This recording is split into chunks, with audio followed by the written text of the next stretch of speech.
Good afternoon. It's an honor to welcome you to IBEW Local 26. My name is B. Travis Brown. I'm a fourth-year apprentice here. Before I joined the IBEW, I went the college route. I sat in a cubicle every day, and I realized that it just wasn't for me. I wanted to work with my hands, and I wanted to be active, and I wanted to be outside. It's rewarding for me as a brother of this local to stand back and see the things that we can accomplish every day as I drive by federal buildings and data centers that we built. It's also about the teamwork of the local. That's what I love about being a member of the Brotherhood. I have a community. Individually, I may not have much power, but as a member of a union, I can accomplish so much more. That's not news to our next speaker. Every day, President Biden talks about rebuilding the middle class and respecting the dignity of all workers. He knows that infrastructure investment means opportunities for workers like me and my brothers and sisters in this room. Thanks to him, America is investing in a resilient, reliable power grid that can transport high-voltage, renewable electricity to massive data centers, just like the project in Prince William County, which will put my brothers and sisters in Local 26 to work for the next 10 years.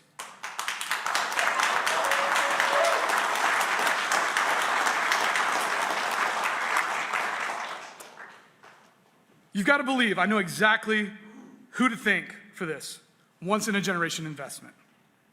My president, our president, brothers and sisters, here at my home local, it is a privilege to introduce the President of the United States, Joe Biden.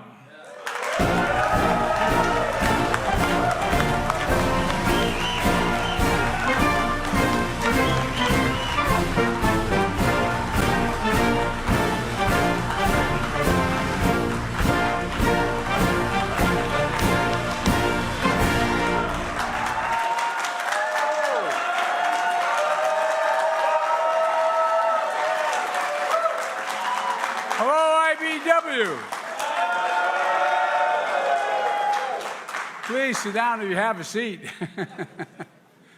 Well, thank you, B. Travis, for that introduction. You know, I want to thank Kenny Cooper, President of IBEW, who is doing a great job with this union and for all American workers. Not a joke. And you got a hell of a new governor in Wes Moore, I tell you.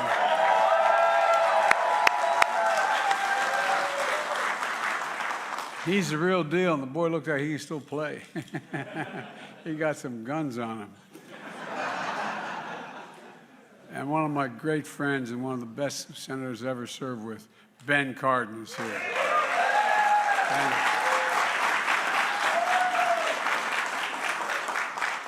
Ben was first elected to the Maryland State House a couple years ago.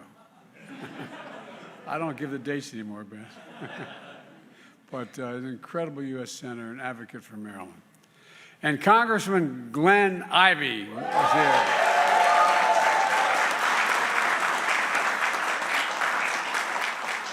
The thing is, Glenn's married to a woman who has a tougher job than he does. She's a councilwoman. I used to be on the county council. You know what? Nobody knows the difference between whether there's a pothole in front of your house, it's the county's problem, it's the state problem, it's the city's problem. And guess who they go to? They go to the county. And that's why I ran for the Senate. It's too hard. Look, just elected in November, already hard at work delivering for working families in his district. And look, last week I reported on the State of the Union. It is...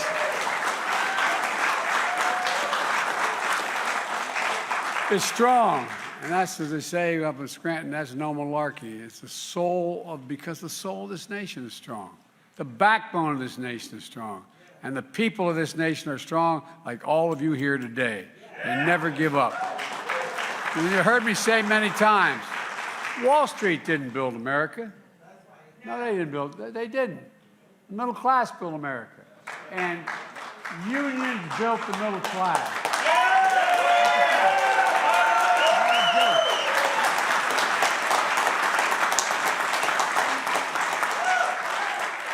one of the reasons I'm standing here as your president is because of the IBW, and that's no malarkey either. For the past 2 years, we've been carrying out my economic plan that grows the economy from the bottom up and the middle out, not the top down. Look, this trickle-down economy, I never watched much of it trickle on my dad's kitchen table. You know, because when the poor have a ladder up and the middle class does well, the wealthy still do very, very well. It's not a problem. We all do well. My economic plan is what I call a blue-collar blueprint, and that means all of you for how we're going to grow this country. And I mean that sincerely. You all have significant skills. You know, you get up every morning, you do your jobs, bust your necks, trying to make an honest living.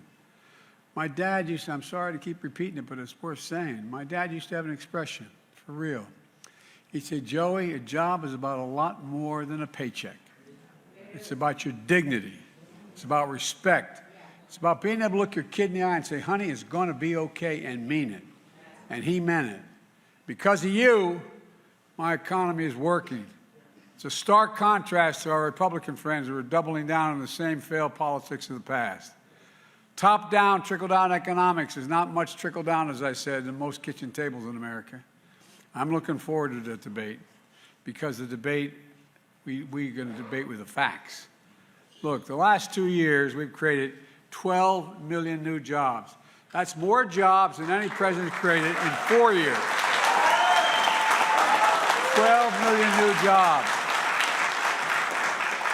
The unemployment rate is 3.4%. That's a 50-year low. In my first 2 years in office, we created 800,000 new manufacturing jobs. 800,000.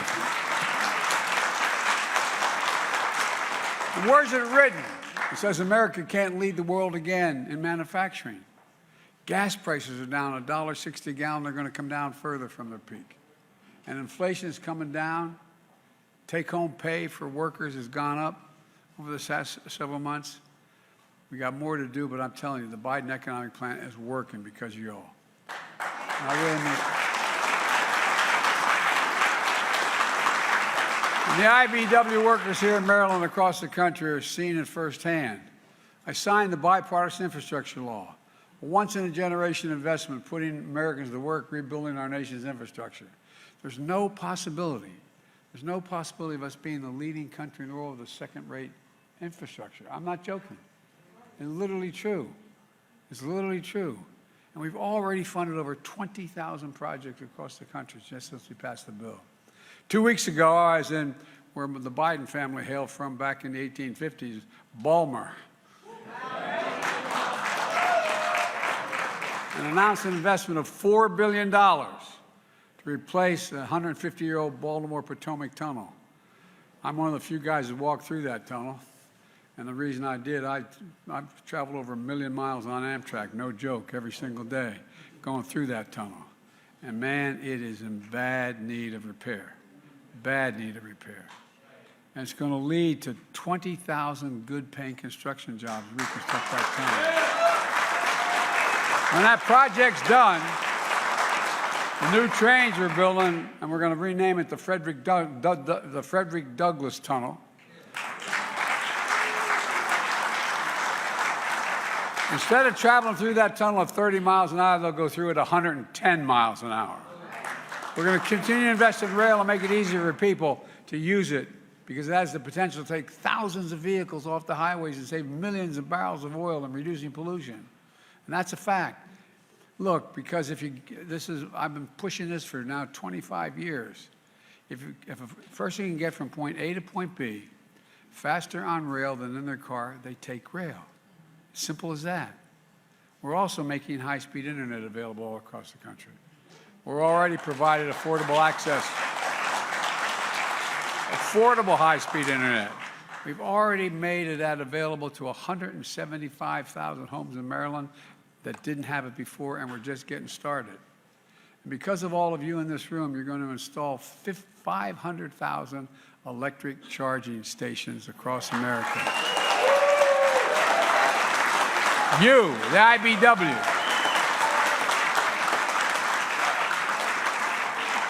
Okay, you put to work tens of thousands of IBW workers. They're making a good, decent wage. You know, the one thing I want to say, if you slow up for just a second here, it's really important, and I think my introducer made it clear. People think, the average person out there thinks, you just show up and say, I want to be an IBW worker, and you go to work.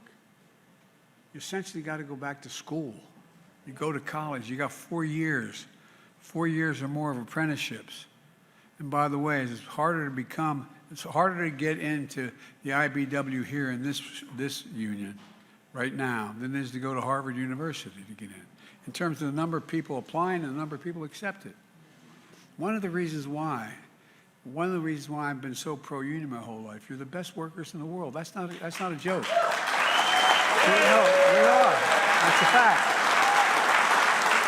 That is a fact. And I spoke, Ben, to the Business Roundtable on the major companies in America.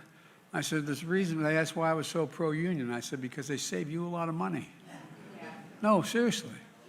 You pay more to get the work done, but the work gets done right. Work gets done by the best people in the country. And I really mean it. And with all due respect, I say to the leadership, we got to talk more about that. Because the average person out there doesn't realize how hard it is to get to the place where you become an actual full-blown union member. They don't understand. They think you show up and say, I want a job at IBW or labor, whatever it is, and all of a sudden you're there. You know, this is going to have a major impact on the environment, what we're doing.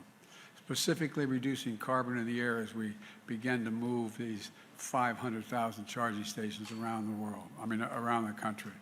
And ultimately, it's going to take millions of barrels of oil off the road. You know, each of these charging stations is like rebuilding a gas station with food and services. Look, you know, Ben, my grandfather Biden, he went to work for a guy who was building gas stations, the American Oil Company, back in the early 1900s. And that's how we got to Scranton. He started off in Baltimore, then went to York, then went to Wilmington, because people said, wait a minute, I'm not sure we want to put those 1,000-gallon drums under the ground here, you know, in my neighborhood. But every gas station that got built, what happens? All of a sudden you have a fast food store nearby. All of a sudden you build the community.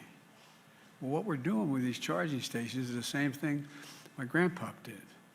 I'm not joking. Think about it. You're building communities, little tiny communities. It builds the region. It takes care of things. So this is incredible. It's going to be, and it's good for the growth as well. Like I said, any charging station installed in the United States of America, guess what? It's going to have to be made in America, the products.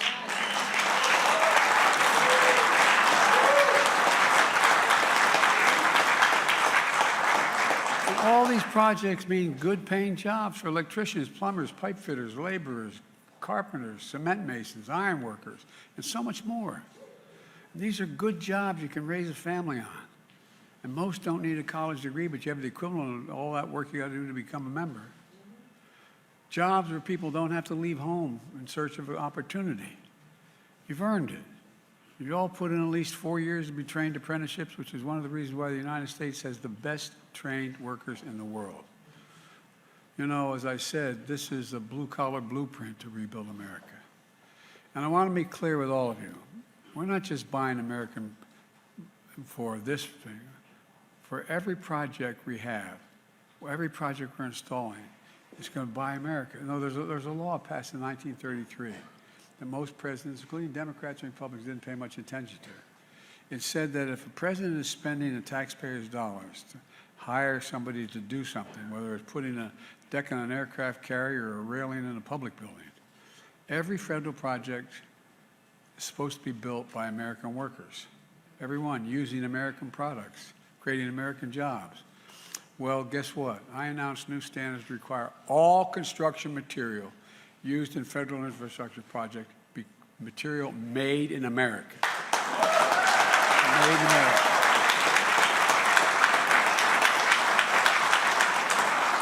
And that includes the lumber, the glass, the steel, the drywall, the fiber optic cable, American roads and bridges and highways made with American products. We also had another bipartisan success. and it was bipartisan. We passed the Chips and Science Act to make sure America leads the world in innovation. And guess what? It's attracted $300 billion in investment, igniting the manufacturing boom in semiconductors. And these are the small computer chips about as small as the tip of my finger. They power everything in our lives, from cell phones, automobiles, refrigerators, artificial intelligence, the list goes on. America invented these chips. People forget this. We invented them. It was American innovation that made them smaller, faster, and more powerful. You know, almost 40 years ago, over 30 years ago, close to 40% of all the chips produced in the world were produced here in America. Then something happened. American manufacturing, the backbone of our economy, got hollowed out. Why? Companies decided they're going to move their jobs overseas to get cheaper labor. And that's exactly what happened. Today, we're down to producing only 10% of the world's chips, 10%. But this law is changing that. And it's about more than chips, it's about science as well. You know, the United States used to invest 2% of all the money spent in America, 2% of the GDP in research and development. That got down to 0.7%. 0.7%. We used to rank #1 in the world. We used to rank #1 in the world in research and development in America here. Now we rank #9. China used to rank #8 a decade ago. Now they're #2. And other countries are closing the gap fast. But the Chips and Science Act moves us up again. You know, for much too long, in order to get cheap labor costs, American corporations were moving overseas. That caused factories to shut down here in America. They traveled to countries, for decades it's been happening. I come from the corporate capital of the world, Delaware. More corporations are incorporated in Delaware than every other state in the union combined. I've seen what happens also as you go around the country in towns when factories employing 3,000 to 3,000 workers shuts down. The very soul of the country, of that community, evaporates. For too long, we've imported products and exported jobs. Now America is exporting projects and creating jobs at home.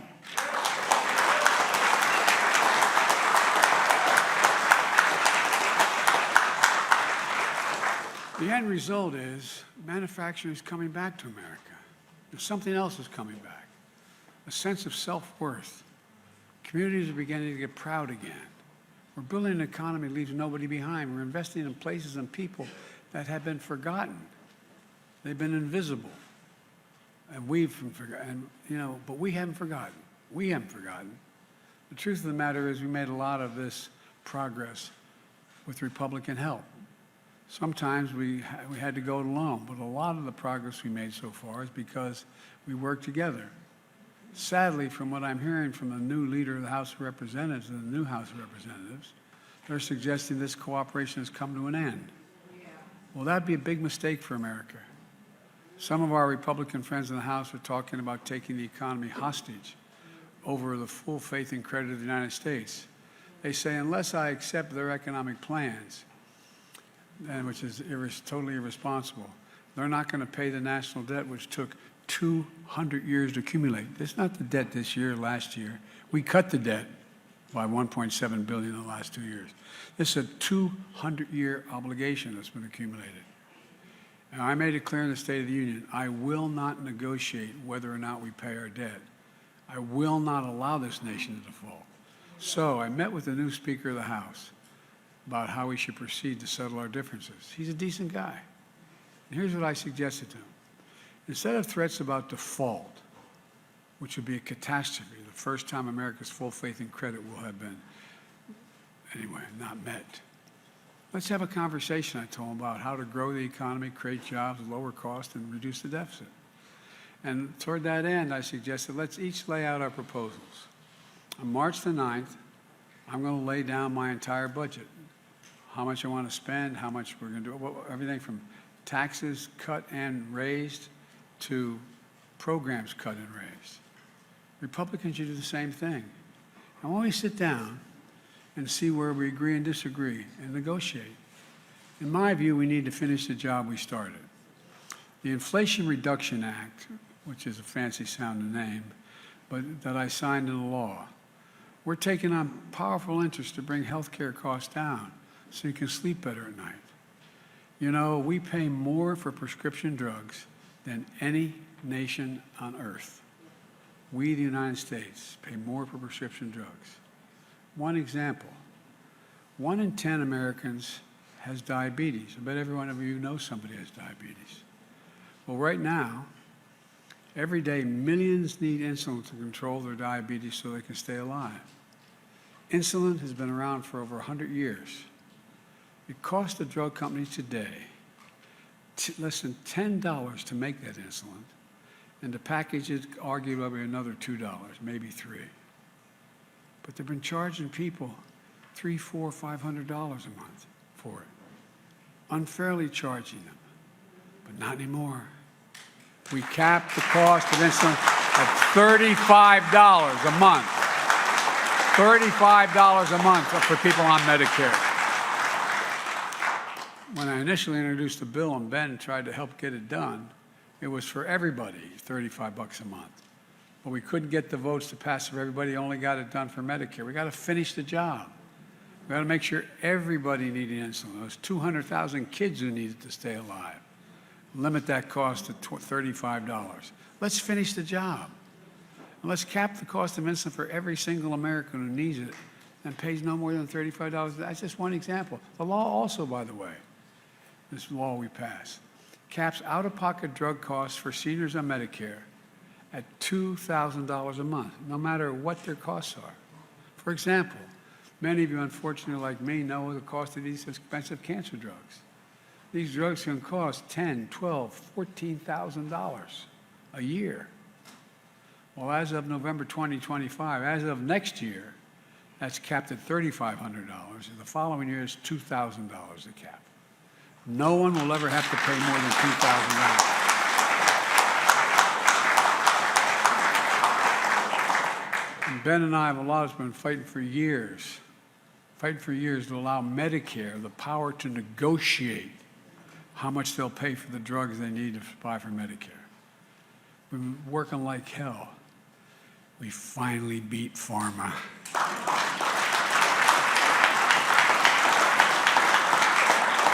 But here's the point. I don't understand, my Republican friends don't quite get this. Bringing down the cost of prescription drugs isn't just fair. It saves seniors a lot of money. But here's what else it'll do. It'll cut the federal deficit, saving taxpayers hundreds of billions of dollars over time. Otherwise, they have to spend the money to pay the high price, pay $400 instead of $35. It's saving the taxpayer. Not a joke. Now our Republican friends want to repeal the Inflation Reduction Act. They'd get rid of the savings on prescription drugs that we buy like Medicare. We buy through Medicare. And it would eliminate today, right now, $159,000 a year in savings on lower drug cost. Now that just means your tax dollars are going to be saved $159,000 to do what we're doing right now. In other words, it cuts the deficit. It doesn't cut Medicare or Medicaid or drugs available. It cuts the cost. And by the way, we're on the topic of Medicare. The distinguished senator, and I shouldn't be a smart guy, Senator Rick Scott from Florida, who is responsible for getting Republicans elected to the Senate, is a little bit in hot water right now. Because his plan is to sunset Medicare and Social Security. Well, meaning if you don't reauthorize them every 5 years, they go out of existence. Sunset them. They'll go away. As I said in the State of the Union, if anyone tries to get rid of Social Security or Medicare, I will veto it.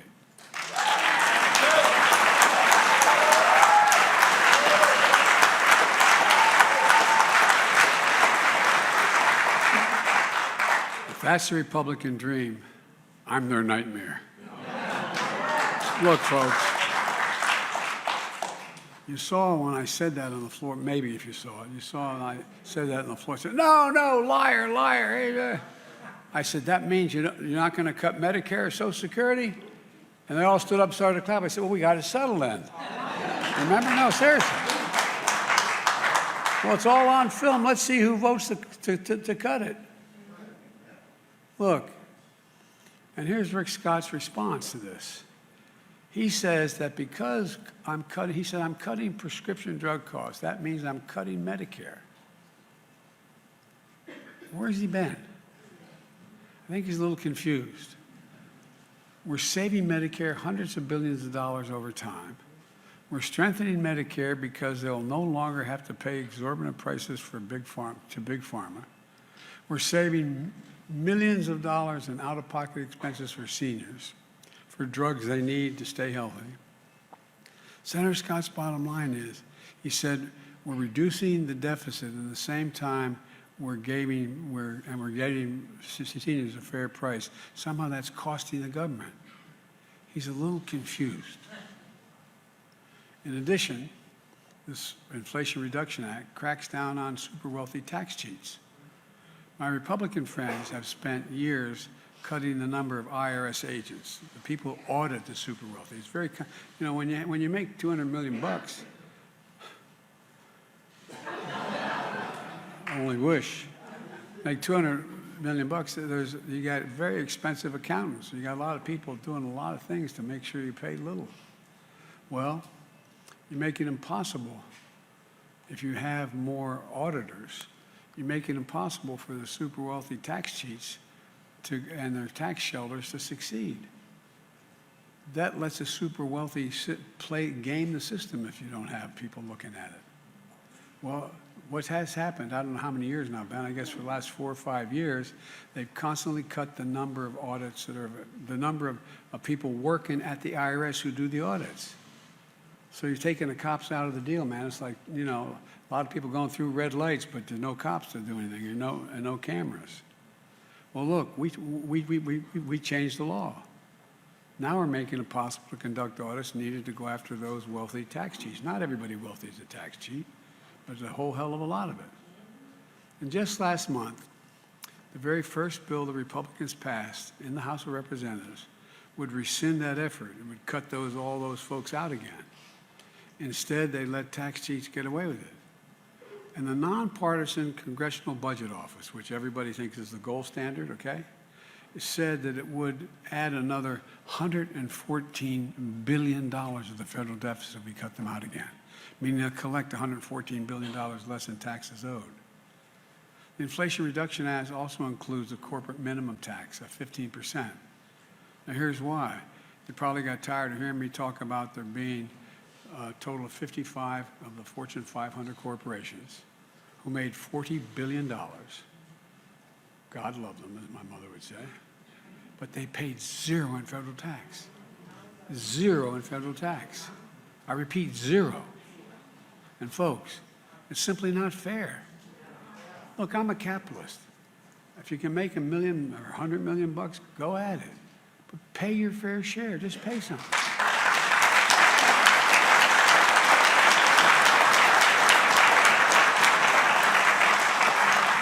And by the way, ask anybody, whether they're wealthy or middle class, do you think the present tax system is fair?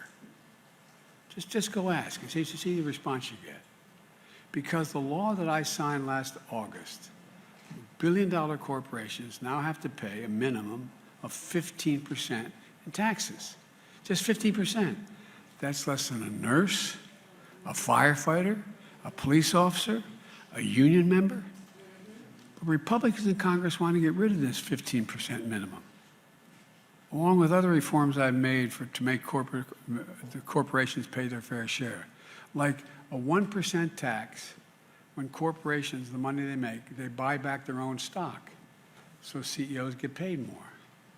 That's all right. Pay a tax on it. It's income. Pay a tax, 1%.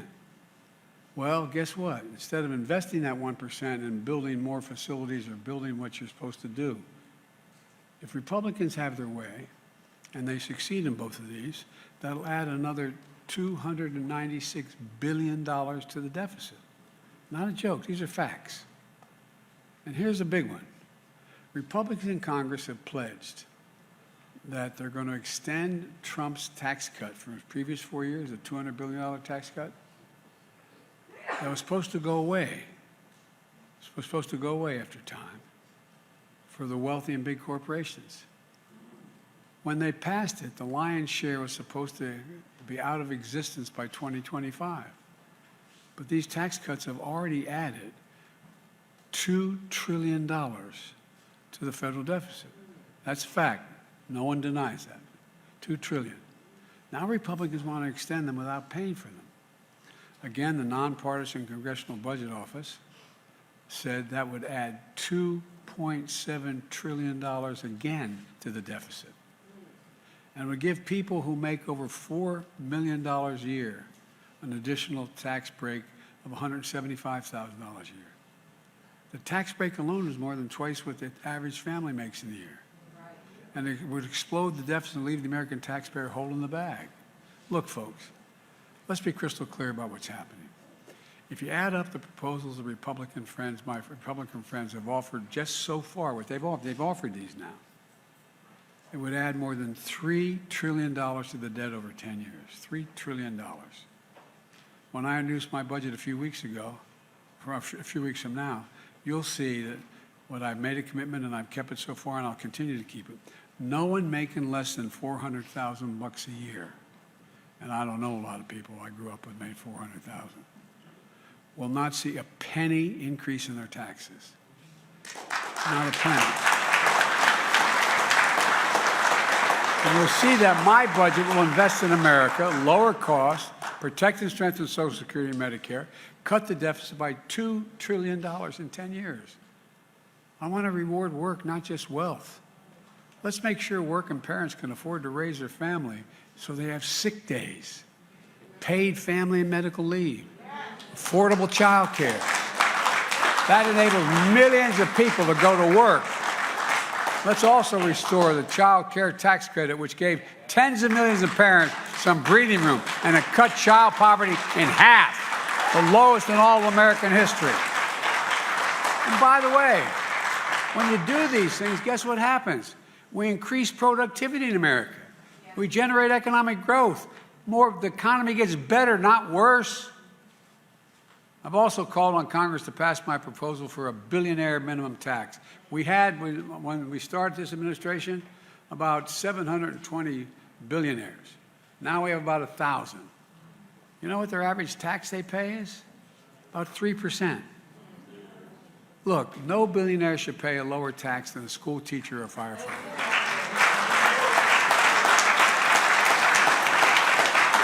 And I said, people making less than $400,000 will not see their taxes raise one single penny. Look, I'm going to put out my plan in detail. Republicans in Congress should do the same. Right now, what we all know is that to say you want to reduce the deficit, but their plans are going to increase the deficit by $3 trillion based on what they introduced so far. So where are they going to cut? They're going to cut Medicaid, the Affordable Care Act, they're going to cut Social Security or Medicare, veterans benefits, aid to farmers. At the State of the Union, they seem to say they're not going to cut Social Security or Medicare. Okay, great. I hope that's true. But how are they going to make these numbers add up? Here's the deal. If Republicans try to take away people's health care, increase costs for middle-class families, or push Americans into poverty, I'm going to stop them. I'm going to stop them.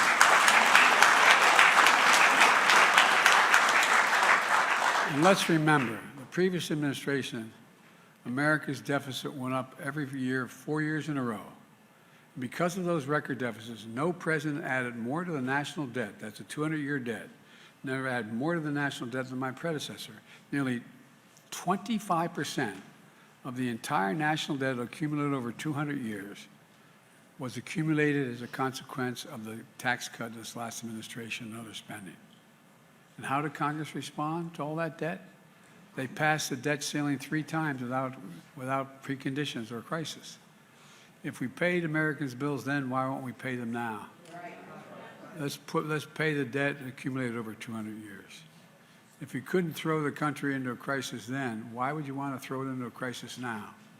They wouldn't inflict pain on the American people then. Why would they do it now? Well, I tell you why. It's just politics. And they've got no business playing politics with people's lives and the full faith and credit of the United States. Look, folks. I'm sorry to give you so much detail, but I think it's important we get the facts laid out on the table. Here's the bottom line. My economic plan is working. It's reduced the deficit. It's fiscally responsible. We got more work to do, but we're making a lot of progress. Families across the country are starting to breathe again. We just got to keep it going. I've said for a long time, it's never been a good bet to bet against America. And I can honestly say, as I stand here today, I've never been more optimistic about America's future than I am this moment. I really mean it. We just have to remember who we are. We are the United States of America. There is nothing beyond our capacity if we work together. So God bless you all. May God protect our troops. Let's get this done. Thank you. Thank you. All right.